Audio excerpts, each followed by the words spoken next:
them put their phones out so they could record it. But no, it was so cool to have her come into the change room. I think everyone was just buzzed that she was there. Who did the 3 cheers for Princess Kate?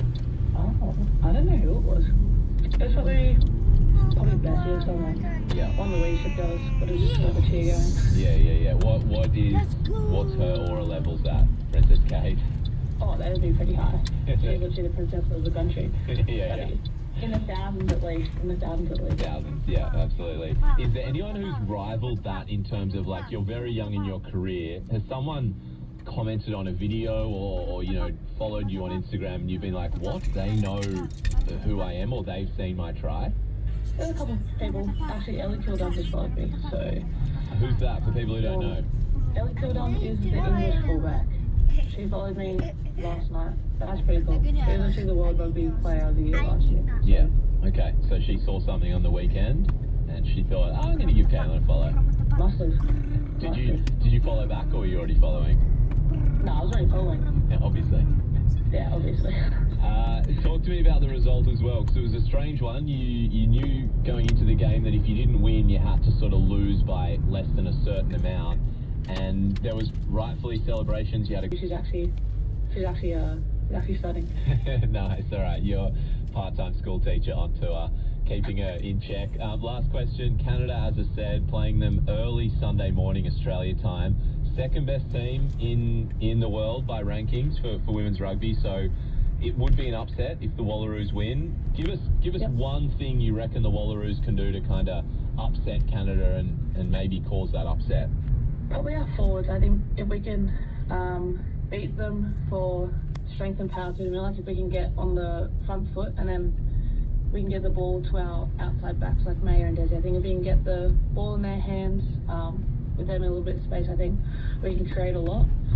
I think if we take in our mentality from the first half against England last week with a few tweaks, I think we'll go a long way and hopefully get that upset. Awesome. Well, it's been great to get to know you, Caitlin. You're a star on the field already, and it's great to hear your story. Good luck for the game against Canada, and we'll be cheering you on from here in Australia. Thank you so much. Got something to say? Give us a yell on 1300 361 700 or text 0467 920 222 for Saturday's Pledge on ABC Sport. A big thanks to Caitlin Holtz ahead of their quarterfinal, 1 a.m. tonight against Canada. A huge task. Maybe they will cause the upset. And hey, if you want to listen to the Wallabies against Argentina, that is happening in just over an hour's time. You can hear it on the ABC Listen app, playing at a sold-out Sydney Football Stadium against Argentina. The Wallabies at 2 p.m.